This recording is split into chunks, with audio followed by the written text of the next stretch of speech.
শুভ সকালের অনেক অনেক শুভেচ্ছা জানিয়ে নতুন আরও একটি ব্লগ শুরু করলাম। আশা করি আমার আজকের ব্লগটিও তোমাদের কাছে খুব ভালো লাগবে। তো আর স্যাডনেস না, আর কোনো কান্নাকাটি না, আর কোনো দুঃখ না। তো এখন থেকে আমি চাচ্ছি আমি আমার সেই আগের লাইফে ফিরে যাই এবং তোমাদেরকে সেই এন্টারটেনমেন্টটা দেওয়ার চেষ্টা করব যেটা আমি আমার আগের ব্লগগুলোতে দেওয়ার চেষ্টা করতাম। বিগত কয়েকটা দিন আমার উপর দিয়ে যেমন প্রেশার গেছে, আমি জানি পুরো বাংলাদেশের উপর দিয়েই সেই ধরনের একটা স্যাডনেস গেছে। তো আমরাও তো মানুষ, আমরাও তো হিউম্যান বিং। তো মানুষের কষ্টে কান্না পাবে, এটাই স্বাভাবিক। তো মানুষের দুঃখে যদি দুঃখিত না হলাম তাহলে কিসের মানুষ হলাম বলো। তো যাই হোক, আজকে থেকে আবার নতুন করে আমি আমার সেই পজিটিভিটি নিয়েই শুরু করব ব্লগগুলো। দেখতে থাকো, ইনশাল্লাহ ভালো লাগবে। আর ছেলে ওদিকে উঠে গেছে, এই জন্য ব্যাকগ্রাউন্ডে একটু আওয়াজ শুনতে পাচ্ছ। এখন মশারিটা তুলে দিয়েছি, বিছানাটা এখনও গোছগাছ করা হয়নি। তো চলো বিছানাটা গোছাই এবং আজকে না একটা গুপ্তধন পাই, সেটা কি তোমরা দেখলেই বুঝতে পারবে।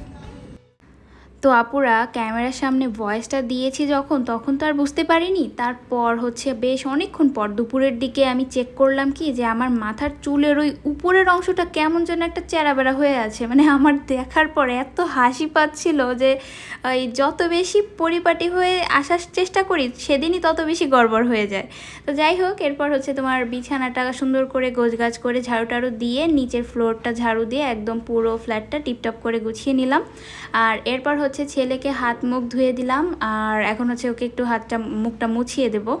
তারপর ওকে কিছু টুকটাক খাবার বিস্কিট টিস্কিট দিয়ে আমি যাব ছাদে গার্বেজ ফেলতে। তো গার্বেজ ফেলতে গিয়ে কি ঘটনা ঘটে সেটা তোমরা দেখতে থাকো। এই দেখো, ছাদ থেকে এই পাশটা খুব ভালোভাবে বোঝা যাচ্ছে। কাজ কিন্তু ফুল কমপ্লিটই হয়ে যাবে আজকে মোটামুটি। আর এই পাশটা যতটাই কনস্ট্রাকশন হচ্ছে আর এই পাশটা দেখো পুরোটাই ফাঁকা, তার উল্টা। আপুরা ছাদে না এইটা মনে হয় টাইম ফুল গাছ। এই একটা গাছ এই সিঁড়িতে ফুটে হয়ে মানে ফুলও দেখেনি যে হয়ে আছে। তো এই গাছটা এখানে সিঁড়িতে তো হবে না, তাই আমি ভাবতেছি এটা আমি বাসায় নিয়ে যাই এবং বাসায় নিয়ে গিয়ে যত্ন করে দেখি যে এটা কি আসলে টাইম ফুল গাছ কিনা। তোমরা যদি জানো তো বলো তো এটা কি আসলে টাইম ফুল গাছ নাকি অন্য ধরনের হাবিজাবি গাছ। আমার কাছে তো মনে হচ্ছে টাইম ফুল গাছই।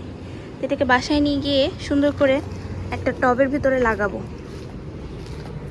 ছাদে উঠতেই একদম 2 নাম্বার যে সিঁড়িটা, ওই সিঁড়িটাতেই হচ্ছে এই গাছটা হয়েছিল। তো আমি তো বেশ অনেক দিনই ছাদে টাদে যাই না, আমি মানে ওই বাসা এই বাসা দৌড়াদৌড়ি করতে করতে আমার দিন পার হয়ে যায়।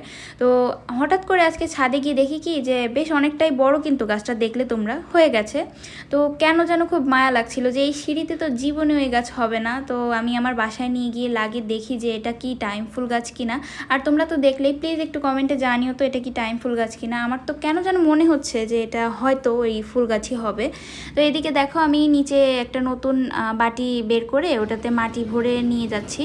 আর বাটিটার একটা ইতিহাস হয়ে গেছে, মানে এই চাকুটা দিয়ে বাটিটার পেছনে হচ্ছে একটু ছিদ্র করতে গিয়েছিলাম ওই পানি নিষ্কাশনের জন্যে। আর চার খেয়ে কেমন একটা ক্র্যাক হয়ে ফেটে গেছে। আবার সেটাকে কস্টেপ দিয়ে জোড়াতালি দিয়ে লাগিয়ে টাগিয়ে এই যে মাটি ভরে নিয়ে আসলাম। মানে আমি তো শিওর না যে এটা কি গাছ, এই জন্য ভাবছি কি আবার আরেকটা বাটি বের করে নষ্ট করব। তো এটাতেই লাগাই আপাতত। আজকে তোমাদেরকে ব্লগে দেখালে তোমরা বলতে পারবে বা আমিও বুঝতে পারবো যে এটা আসলে কি গাছ।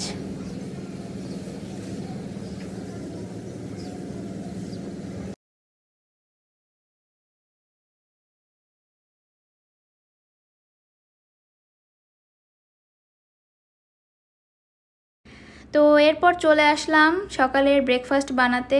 আর এই সব কাজ করে না কেমন যেন ক্ষুধা ক্ষুধা লেগে গেছে আমার। তো এই কারণে তাড়াতাড়ি চটজলদি কিছু একটা খেতে হবে। তো এই কারণে দেখো একটা ডিম পোস্ট করে নিচ্ছি। আর একটু বেশি তেল দিয়েছি। তোমরা হয়তো ভাবতে পারো যে একটা ডিম পোস্ট করতে এত তেল, আসলে কারণ আছে, তো একটু পরে তোমরা বুঝতে পারবে। এখানে ডিমটা ভালো করে পোস্ট করে নিয়ে, আর আমার ফ্রিজে না রুটি ছিল, ওই কাল পরশু রুটি বানিয়েছিলাম যেটা আর কি ওই ফ্রিজে ছিল নর্মালি পলিথিনে করে সুন্দর করে রেখে দিয়েছিলাম যাতে করে কোনো নষ্ট না হয়। তো কিচ্ছু হয়নি আলহামদুলিল্লাহ, একদিনে কিছু হয়ও না। তো এখন ডিমটাকে আমি প্লেটে তুলে নিয়ে এই তেলের ভেতরেই হচ্ছে আমি সেই রুটিগুলোকে দিয়ে দিব। মানে 2টা রুটি আমি ভাজি করব এই তেলের ভেতরেই। আর রুটিগুলো কিন্তু অলরেডি দেখো আমার মানে ছেঁকা। তো এই রুটিটাকে তেলের ভেতরে ভাজি করে পরোটা বানিয়ে ফেলবো। কেমন একটা ট্রিক্স বলো। 2টা একসাথে দিয়ে দিচ্ছি, একটা এপিটোপিট করে উল্টে উল্টে, তারপরে 2টা একসাথেই ভাজি করে ফেলবো। আর ফ্রিজে ছিল তো, ফ্রিজের থাকা অবস্থায় আর কি একটু শক্ত শক্ত হয়ে গেছে। তো এখন এই যে ভাজি করলে একদম সুন্দর নরম হয়ে যাবে। তো এই দেখো আমার রুটি দিয়ে পরোটা তৈরি করা ডান। আর এই পাশে আছে সেই আমার দাদু বাড়ির মিষ্টি নিয়ে এসেছিলাম একটা বক্সে করে। এখন সকালের নাস্তা হবে পরোটা, ডিম ভাজি আর মিষ্টিগুলো আমি খাবো, আমার ছেলে হয়তো নাও খেতে পারে, ও খায় না আসলে মিষ্টি জাতীয় খাবার, ওর পছন্দ না। তো ওই ডিম পোস্টটা দিয়ে ওকে খাওয়াবো আর মিষ্টিটা আমি খাবো। এখন আবার তোমরা ভাবতে পারো যে সকালে খালি পেটে মিষ্টি কিভাবে খাবে, আসলে এই মিষ্টিগুলো না অত মিষ্টিও না। আর তার উপরে হচ্ছে পরোটা দিয়ে খাবো, তো পরোটা দিয়ে খেলে তো এত বেশি মিষ্টি লাগবেও না, তো সেই জন্যেই আর কি। আর ডিম পোস্ট পরবর্তীতে আমার ছেলে পুরোটা খেতেও পারে না, ওই পরোটা খায় ভালো, কিন্তু ওই ডিম পোস্টটাও ওইভাবে খায় না, পছন্দ করে না আমার মতো আর কি। আমি কিন্তু ডিমের কুসুম পছন্দ করি না, ডিমের সাদা অংশটা খাই, বাট কুসুম ভালো লাগে না।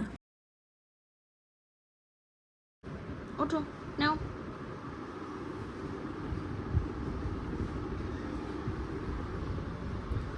সকালে খাওয়া দাওয়া শেষে সংসারের টুকিটাকি কাজে লেগে পড়লাম। তো ওদিকে অনেক কাপড় চোপড় আমি টুকটাক আর কি ভিজিয়ে দিয়ে এসেছি। আবার এখানে আসলাম সেই বাকেট, আমার গার্বেজের এটা বাকেট, তো এটা পরিষ্কার করতে আমি প্রায় মনে করো যে 1-1.5 মাসের ভিতরে একবার এটাতে হাত লাগাই, মানে পরিষ্কার করি। আর পলিতে আমি ময়লা ফেলি, তো পলি ভেতরে থাকে, তো এই বাকেটে তেমন কোনো মানে ময়লা লাগে না।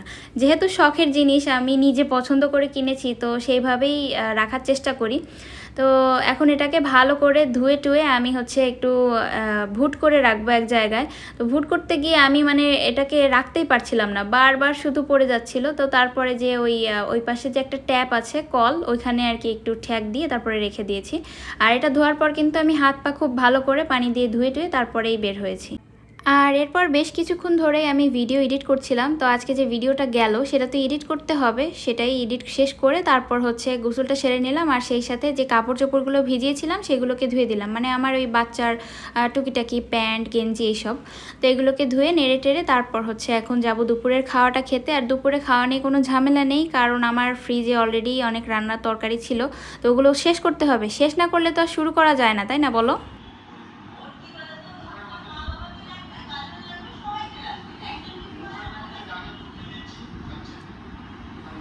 তো এখানে আমার রুই মাছ ভুনা ছিল, আর ছিল ইলিশ শুটকি, মানে নোনা ইলিশ বলে, তো ওইটা দিয়ে ডাটার তরকারি, এটা আম্মু দিয়েছিল, আম্মুর বাসার। তো চলো দুপুরে খাওয়া দাওয়াটা শেষ করে নিই।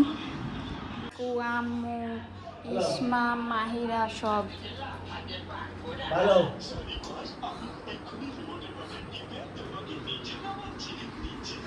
কি কষ্ট, শরবত বানাই দিছি আর ওই তোমার এই বাজার ভিতরে ডুবাইতে দিছি।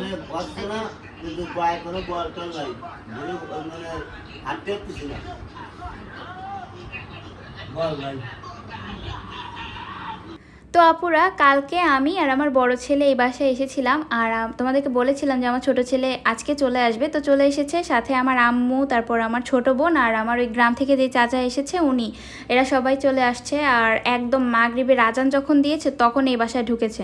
তো যাই হোক, সন্ধ্যার দিকে কিছু নাস্তা পানি তো করে দিতেই হবে। শরবত দিয়েছি লেবু দিয়ে বানিয়ে, আর হচ্ছে ফুল পিঠা দিয়েছিলাম, ওটা হচ্ছে তেলে ভাজি করে। আর তোমাদের ভাইয়া ওটা সিএসডি থেকে কিনে এনেছে। তো ফুল পিঠা দিয়েছিলাম, শরবত দিয়েছিলাম, আর এখন হচ্ছে চা বানাচ্ছি। একটু লাল চা না দিলেও কেমন দেখায়, তাই না বলো? তো চা আর সাথে দিয়েছি পাউরুটি। এটা কে নষ্ট করছে? কে নষ্ট করছে?